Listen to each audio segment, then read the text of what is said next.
Thanks for tuning in. You're listening to Are You Shitting Me? I am your host, Aaron. And I am Brett. What's up, man? Hey, how are you, pal? Good to see you. It's good to see you. You are in for a world of hurt today. I am interested in what's going on, specifically because like I got here, I'm sitting down and you have a fort type of thing going on. What is this? This is my fort. You are not allowed in. I see that. Stay out. You can't see this obviously at home, but I'll post a picture here. Like there's this big cardboard box sitting around Brett. All I see is like his top of his head. I can't even see eye contact here. It's pretty funny. So yeah. I'm interested to see what you got going on here. This episode, in part, shrouded in secrecy. What is this episode about? We are going to be talking about dinosaurs. Dinosaurs. Yep. Everybody likes them. Everybody knows them. Yeah. Who's your favorite dinosaur? Dino. He's not even on my list. Hey. Damn. Hey, everyone. Just make sure that you are following us on all the social media outlets and Untapped. You can follow us, see what we're tasting, what we're reviewing as far as beers go. Check us out at our webpage, aysm.show. So today we are trying some dinosaur beers, and I'll explain as we go along. I tried to go in a logical order for you. To get things started, I've got a beer for you to try. It's called Blushing Monk. Okay. It is by Founders Brewing Company out of Grand Rapids, Michigan, northwest of Detroit area there, if you're not familiar with them. This is a fruit beer. I can smell it. It is made with raspberries and a Belgian yeast strain. This is a perfect dessert beer, is what they say. It's 9.2 ABV, a little over 39,000 ratings, so not too shabby. I've never tried this before, so... This is good. It's almost like a fruity sour. Sour is what I was envisioning. But it's not so sour. It's like a very mild sour. Man, I like this. Ooh. This is tasty. That is delicious. This is a golden or an amber color here. Not too carbonated, actually. It's nice. It's a good balance, I think. So this is from 2015. Wow. Or maybe I didn't mention that, but this is from 2015. Almost 10 years ago. Whew, that is a little bit sour. I get a lot of the raspberries on there. Yeah. And the Belgian yeast. I get that on the back of the mouthfeel. Yeah. For being a 2015, it's held up nicely. This tastes really good. It'd be interesting to see what a new one tastes like compared to it. I agree. That's right on. Today, we are talking about dinosaurs. Dinosaurs, yes, indeed. Were you a fan of dinosaurs growing up? Did you study them or the I didn't have DK any... books or whatever they were, you know? The what? Yeah, it's like the DK books with the gold wrap around the side or the encyclopedias on them. Nope, no clue, dude. Yeah. I don't know what that is. I respect dinosaurs. I've seen kids that, they've got 8 different plastic dinosaur dolls that they carry around with them. I was never that kid. Yeah, I never was to do it. My son got into dinosaurs a lot. I think post Jurassic Park, kids were huge into dinosaurs. Before that, we had them in our history books. We went to museums, saw the bones. It was interesting to see those tours as a kid, but I didn't get into it much more than that. Yeah, I was always fascinated by them. And I think seeing Sue at the museum, the T-Rex, seeing those fossils or bones, amazing. But yeah, like I was never like dinosaurs. I was G.I. Joe. G.I. Joe's, Transformers, little cars, all that good stuff. Absolutely. I found it interesting. We always hear like dinosaurs 66 million years ago, right? I did not know it was 230 million years ago that they started here. And then they died out 66 million years ago. Like I didn't realize that. Like if you think about, we're only in the year 2020, whatever. We have 2,000 years of recorded history. Millions and millions of years ago, these things existed and were extinct for millions of years. The timeline is so big, it's hard to fathom. Who's the legit dinosaurs? Who's the most popular, or what is the most popular type of dinosaur? I think it goes back to Jurassic Park. You got the T-Rex and you had the velociraptors. T-Rex has got to be. He was always the coolest. I never got the little hands. What use are those things? You can't do push-ups. You can't do anything with them. I don't understand really what you do at all. Can you even touch anything? Can you grab a little tree? What is the actual use of it? They're not high-fiving. You can't do anything. You can't even scratch your belly. Oh, man. Interesting thing I found, I don't know if you saw this though, but like velociraptors in real life were really small. Yeah, I did see that. I read an article about Steven Spielberg. He had a paleontologist on the set trying to help him say, this is correct, this is not. It was one of those examples where they said, these aren't this big. And he's like, yeah, I'm taking creative liberties in doing this. You know, but how much impact is that? Like my impression was the velociraptors are huge and this thing's going to walk in on me every day. And it's like, this thing's giant. Velociraptor was the one going around in the kitchen in the original one, right? Yeah, they're really the size of turkeys. Yeah, I heard they're 2 feet tall. Yeah. Interesting. So, there was no scientific evidence that they hunted in packs. They were coordinated like they were as whatever else. And another interesting fact I found is going back to Jurassic Park, speaking of T-Rexes, there's no evidence that you stand still and they can't see you. That there's no reason to believe that they wouldn't see moving objects, which again, it doesn't make any sense why they wouldn't be able to see moving objects. Because of where the eyes were located on their head. Yeah, I guess I could be wrong about this. And if there are any paleontologists out there who are listening, you're welcome to correct me on this. But like, yeah, there was no scientific evidence that you stand still and they can't see you. Yeah. So if you do build a time machine and go back there, run. Speaking of time machines, we did a good episode about time travel. Yeah, that was a good one. That was a good one. Go back and listen to that. Back to the Future style. Mind blown. Exactly. You see, I've heard this often about Stegosaurus, that they were as big as a bus, and their brain was the size of a walnut. Yeah, yeah. I wonder, what do they think of? Like, I mean, and does it just occupy their entire life? It probably is, you know, kind of like sharks, I'm guessing. It's just they're in that mode of like eat and survive. It's feed and eat. It's really what it is. I think a lot of animals are like that. They have those, it's just they follow that instinct. And then you have some more intelligent ones that do actually, you know, form animal societies, so to speak, you know. Animal societies. Wolves, gorillas. Planet of the Apes in there. Planet of the dinosaurs. Nice. Yes, indeed. The term dinosaur. Is that what your notes say too? The next thing on my list. We must have done the exact same research. Dinosaur. Yeah, the term dinosaur, which I didn't realize this was kind of a fairly new term. Really, 1842 is when it was coined. Well, compared to when they went extinct. Yeah, exactly. I assumed that this would have been something we talked about way back in biblical times, I guess. But like Sir Richard Owen, it derives from the Greek word dinos, which is terrible, and saurus, which is lizards. I think that's also an interesting thing. You know, we growing up, all the artwork, everything we see are these lizards, but there's a lot of research now that they're really more bird-like. They have feathers, and Jurassic Park kind of references that, but they still didn't show them like that. Velociraptors really did have feathers. I thought that was interesting. Man, this beer is good. Blushing Monk from Founders Brewing. I dig Tasty. that, man. That was good. I just finished it. I polished that one off quickly. Nice. There's no guarantee that by the end of this episode, I'm not going to be slurring my words. Sound like a dinosaur myself. Exactly. All right. Well, the second beer that I would like to taste with you is called Eclipse.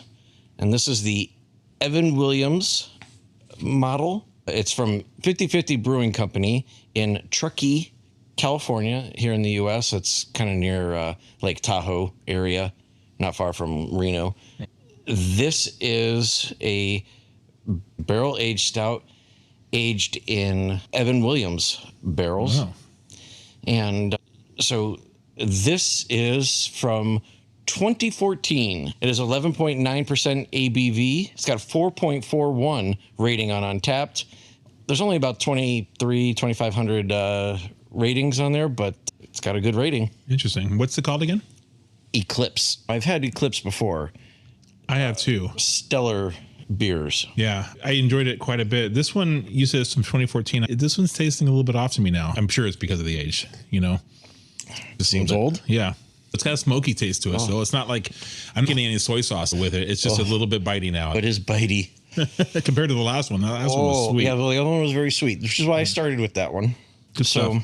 I like the flavor. I can taste that the bourbon, and that's still pretty for sure. strong. It is strong. That's good. So I dig their bottle. I mean, it's a very traditional looking bottle, but the way they do Eclipse is every batch or whatever, every series that they do every year, they'll have 10, 15 different varieties. Yeah. And they're dipped in wax, and different wax color or style for each variety of beer. So you want to know what it is, you got to go find out. I remember you gave me a couple of these actually, a couple of years in a row. They were really good. Whew, that is That's punchy.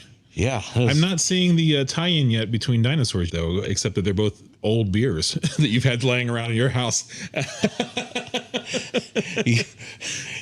You might be onto something, my friend. I get it. So Brett's just trying to clear out. right. So let's segue for a second here and talk about some fictional dinosaurs. Let's do it. I did not do any research on fictional dinosaurs. That's not true. I asked you earlier. Yeah, but that was just off the cuff. Oh, you did a good job. Well, you don't need to. That's true. I mean, do you watch Flintstones? Of course. Yeah, that was a great show. Flintstones was huge, and I always liked that he was using the dinosaur as the crane and then slides down the tail. And it was great. Not very factually correct, I don't think. Yeah, not based on historical accuracies necessarily. Yeah, but we don't know. We do know that dinosaurs and humans did not exist because there's 66 million years between us. So I've heard. Yes. So I heard somewhere that one of your other favorite dinosaurs was a big purple dinosaur named Barney. Is there any truth to that? There is no truth to that. But I will say, my son was into it a little and enjoyed it, but he was starting to get out of it when my wife and I started dating. Luckily, Barney was all before my kids, and so didn't have to deal with Barney. I think we're probably at that age too that we were too old for Barney. Absolutely. And found, just like everyone else, I think our age and maybe older, like Barney was just really annoying. Really, I'm thinking about, now you say that, my exposure to dinosaurs was probably mostly the Flintstones. Besides books and in school, we learned about it. But I can't think of any other television thing. Although there was Land Before Time. Those things were kind of, you're right. It's on my list. That was a kick-ass show back in the day. I totally forgot about that. Special effects are horrible if you go back and look at them now. All claymation and stuff. Yeah, really fun show. I used to love that show with my brother. Yeah. Did you ever see the movie Caveman with Ringo Starr? It rings a bell. I tried to go back and see it here recently. It was really fun. The whole premise of it was there's no spoken English in the entire, there's no spoken real words. It's just kind of grunts. They made up their own caveman language. You have to interpret what they're saying based on grunts and noises. As a kid, I didn't really catch that. But as an adult, I'm like, I don't understand what the fuck's going on here. And then it was really weird and a little rapey. So I was like, wow, it was strange. It did not hold up well. Let's just say that. My wife and I kind of went and like, well, we're going to turn this off. We're done. As a kid, I used to watch it all the time, which surprises me because there's a lot of groping and bodies. So, they got away with a lot more than that in the 70s. Did you ever watch that dinosaur TV show? Like the dinosaurs or whatever it was called. I don't remember what it was. 90s. I don't remember a lot of it. I remember it being on TV. Not the mama. I just remember the kid saying that. Like hitting the dad. He's a little baby dinosaur. Yeah. Wasn't it like mom, dad, and 3 kids? He worked at an office and had a shirt and tie. Yeah, I used to watch that. I don't even know how long it was on the air, but your kid's probably too old. Dinosaur Train, and I don't know if that was Nickelodeon or... Dinosaur Train? Is that like Soul Train? It is just like Soul Train. It's a cartoon for little kids. I think it's still on the air. It's like a mixed family of dinosaurs, and they go on this dinosaur train and visit other dinosaur areas and learn all about dinosaurs. I did not know that. It's a fun, cute little show. Huh. Well, there you go. I guess way back in the day, there was a King Kong movie from 1933 that's got a dinosaur in it. Yeah. So interesting enough, looks like King Kong is about the size of a T-Rex. Yeah. On Skull Island, he was fighting those dinosaurs in the original King Kong. Okay. As well. I do remember that. It was very claymation as well. Were they the same size? They were. What happened when you saw King Kong on a freaking skyscraper? Oh, yeah. He got big all of a sudden. Right. Does that make him a dinosaur? Maybe. If he had feathers. Yeah. Okay. Now, what was your movie that you referenced before? Jurassic Park? No. Or like from the 80s, 90s. Dinosaurs, a TV show? And you remember The Land Before Time? Oh, yeah. In the 80s? Yeah, I did mention that. Land Before Time and Land of the Lost. Ice Age is a classic dinosaur movie. That's the Pixar one, right? Yeah. I don't remember that one. I've seen it, but I don't remember it. What? It was one that my son watched and it was on all the time. So it was kind of like, okay, whatever. But it has a ferret or something in there too, right? And Woolly mammoth. That's all I got on that one. I don't recall him being a ferret, but maybe he is. I don't know. We've done a lot of research on this episode. Let's just say that. Yeah, clearly. Did you know that Barney was originally intended to be a bear? I can see that. Purple.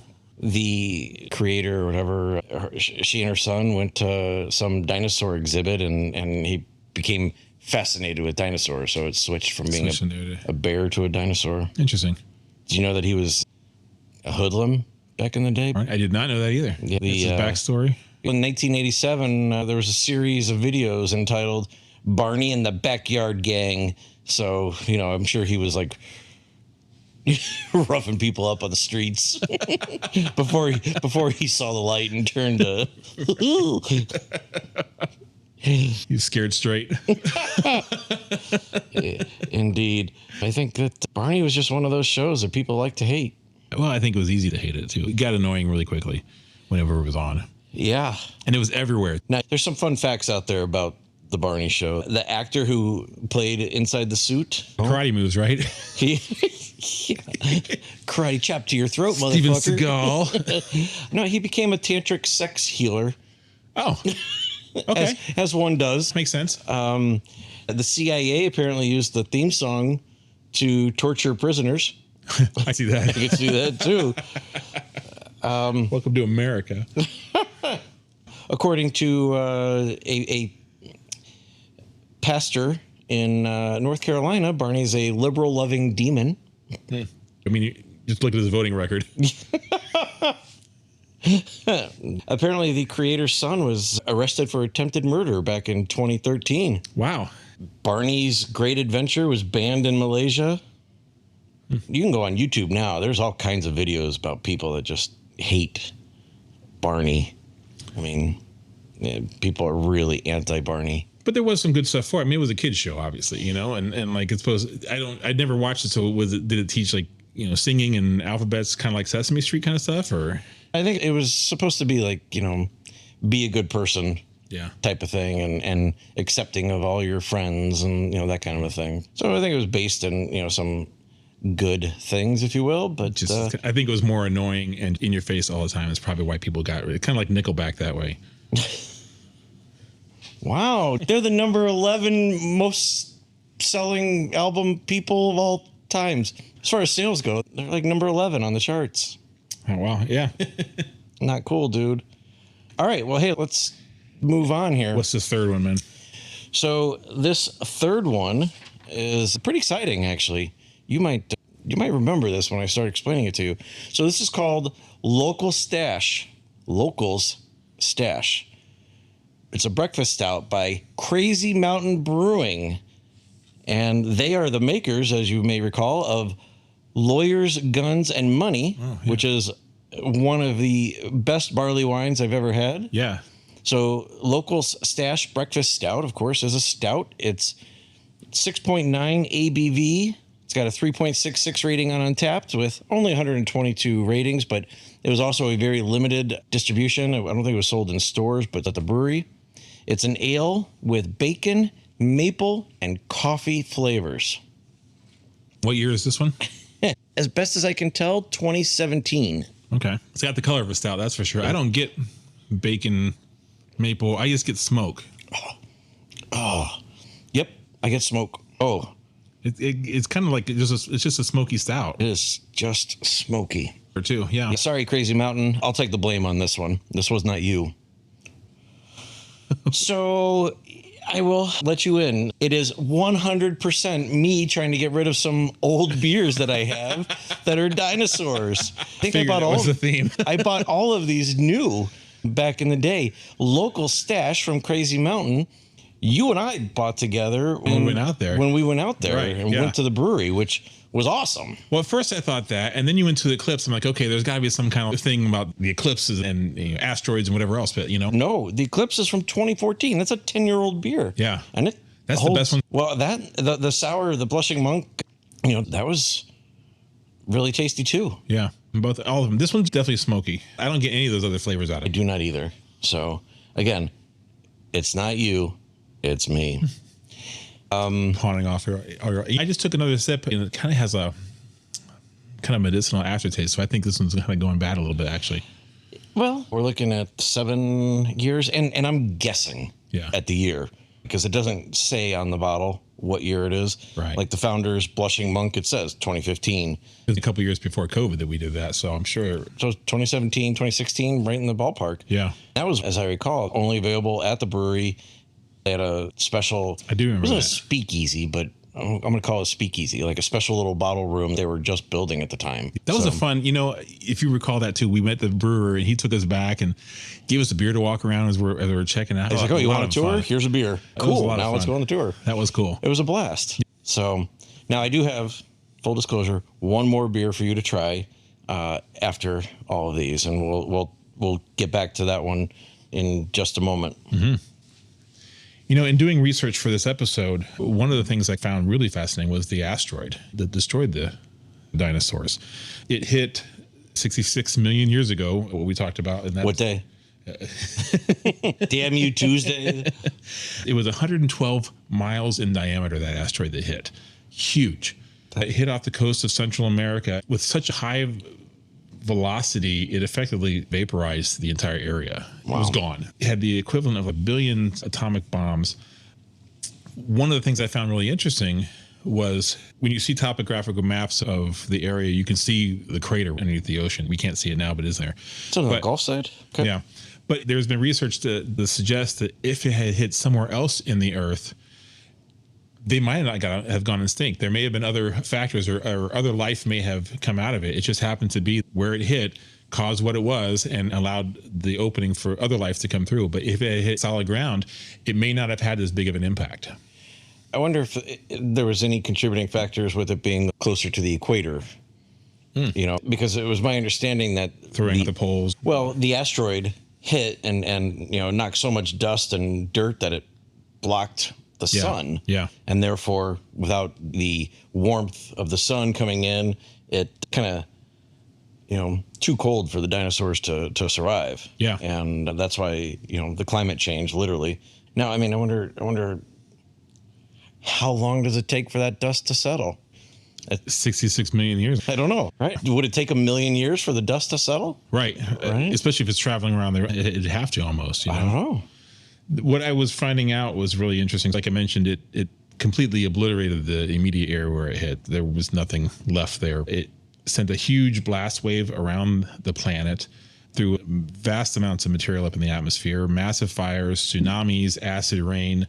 It reduced oxygen levels to a really low thing as well. That might do it too. Dust blocking out the sunlight, which caused plant life to die. A lot of dinosaurs were vegetarians and they ran out of food. The carnivores ate the herbivores and then they ran out of food. Yeah. The whole ecosystem collapsed and effectively all living things, both on land and ocean, were dead for the most part. 75% of Earth's animals, including dinosaurs, suddenly died out at that time. All land animals weighing over 50 pounds were dead. Oh, geez. And then darkness kind of engulfed the planet for a while, which I just thought it was interesting. It opened up the door for small birds and smaller animals and plants that we see now to come through, which is why we have kind of where we are now. We still had some evolution going on. We still have saber-toothed tigers and woolly mammoths and a lot of stuff in between, cavemen and all that. It'd be interesting, who knows how different this planet was prior to that. It's crazy. You're talking about smaller dinosaurs. Mm-hmm. The Microraptor, all one word, means small thief in Greek. Huh. It gets its name from being the smallest known species of raptor dinosaurs. And actually, as you mentioned, it's got bird-like qualities. Yeah. He was about 2 pounds, about a foot tall. Yeah. Sounds cute. I wouldn't want to mess with one, that's for sure. Right? Probably fuck you up. Right. There was other things that I think the writing was already on the wall a little bit. Scientists have dug into, there was already climate change happening, volcanic activity that was causing changes of the Earth. The Earth was evolving, plates were moving apart, continents were forming, things like that. So were the cups. Yeah. All that stuff was happening, but the asteroid impact was the defining moment. Crazy stuff. And just to think it happened. Here one day, gone the next. You know what I don't understand about dinosaurs is how come so many of them fell into tar pits? Like, you would have thought they'd seen it and just walk around it. Maybe. I don't know. Or what was the sap or whatever it was? Right. The amber. Just happened to fall into it. Actually, that's another interesting thing I read about Jurassic Park, that science is not real, at least at this point. It is not something that's actually real. The DNA in those are so broken down, there's no way to recreate all that. They can't get a clear DNA strain out of that now because it just is so old and broken down. So I thought that was interesting because I believe that too. I'm like, oh, that makes total sense. Why not get these mosquitoes from back in the day? Are oil reserves and whatnot really made from dinosaurs? I didn't dive into any of that stuff, but that's my understanding. That was kind of like what we've been told. All these fossil fuels. But is it, 800 dinosaurs all got into one area and all went extinct and then turned to mush and I think. How's that work? I feel like, maybe this is just total bullshit, me throwing it out there. Yeah, let's hear it. No knowledge of this or anything, but, if you think about this asteroid hits, it throws up dirt and dust and grime and everything else throughout there. Things die, it settles on top of it, things decay. You have a base layer of this entire dead Earth that's full of plants and animals and food and vegetation, whatever else was going on at that time, that is now just kind of this melted together crap. And I can see how that might become at some point this kind of fossil fuel. Again, I don't know if that's where it's coming from. That's my best guess. Once hashtag again, follow me for more knowledge. I'm pretty sure that you are not getting this hashtag thing right. All right, well, let's do one more beer. Yeah. Okay. This one smells good, man. Because I didn't want to be a complete dick to you. This one is called Dino-S'mores. Nice. By Off Color Brewing. They're located in the Logan Square neighborhood in Chicago, Illinois. Right on. Downtown Chicago. I get the s'mores taste. This one, I was like, this is a barrel-aged something, man. It's an imperial stout brewed with graham flour, marshmallow, molasses, cocoa nibs, and vanilla bean. Hell yeah. Yeah. God, this is amazing. 10.5% ABV, 4.01 rating on Untapped with 55,000 ratings. So wow. Strong performance. Fun little can art. They always have cartoon characters. This one is a mouse sitting on a barrel, and he's got a campfire, and he's roasting a marshmallow over this campfire. Cute artwork. Dino-S'mores, barrel aged. Dino-S'mores. You're thinking of dino-mite? I was thinking of Jurassic Park. Dino DNA. Oh, got it. But I like dino-mite. I thought you were doing. That's what. JJ. This one's good. This is almost kind of warm going down, actually. Well, it's a big one. 10. Man, that's tasty. 10.5 ABV. I can get in trouble with this one. This is and please don't. You don't need to drink all of these. I know I don't need to. These are big bottles. That local stash was a 750 milliliter bottle. It's like the size of a wine bottle. Hey, I'm not drinking that whole thing. An asteroid can here tomorrow, man. I'm going to drink what I can drink right now. Gotta live like you are going to get hit by an asteroid. That's right. Just recently, there was a dinosaur skeleton, the finest Stegosaurus to appear at auction. I think his name was Apex.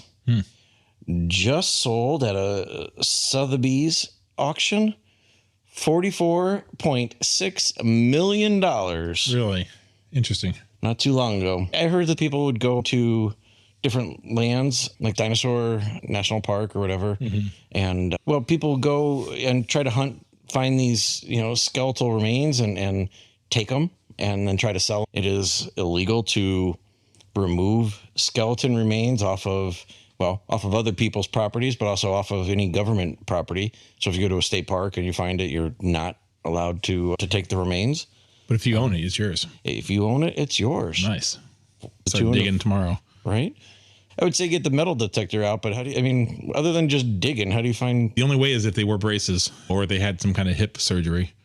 I'm so sorry. I could only assume that this is the 4 different beers. The beer is talking. Oh, man. That was brutal. I'm feeling like a dinosaur right now, man. This is hitting me pretty harsh. Yeah. This is going to be a good day to take a nap. Yes, indeed. We can curl up together and snuggle. No, no, that's not where you're going with this. Sorry. Watch Barney. I love you. All right, there you go. There's the dish on dinos. Well, this was a long drinking episode, but we tried 4 different fermented beverages today with Aaron's fermented frolic, hashtag fermented frolic. So let's review. We started off with the Blushing Monk. That was delicious. I still think that's my favorite one. Blushing Monk 2015, Founders Brewing Company out of Grand Rapids, Michigan. Mighty tasty. The next one we tried was the Eclipse. That is from 50/50 Brewing out of Truckee, Colorado. Yeah.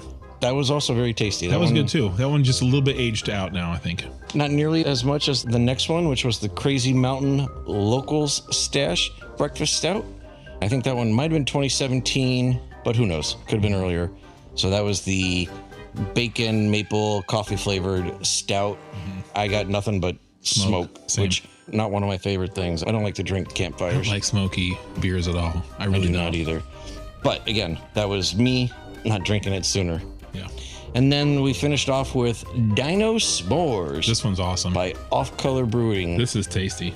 Very good. 10.5 ABV. I enjoyed it. Yeah. So make sure that you are following us on all the social media outlets.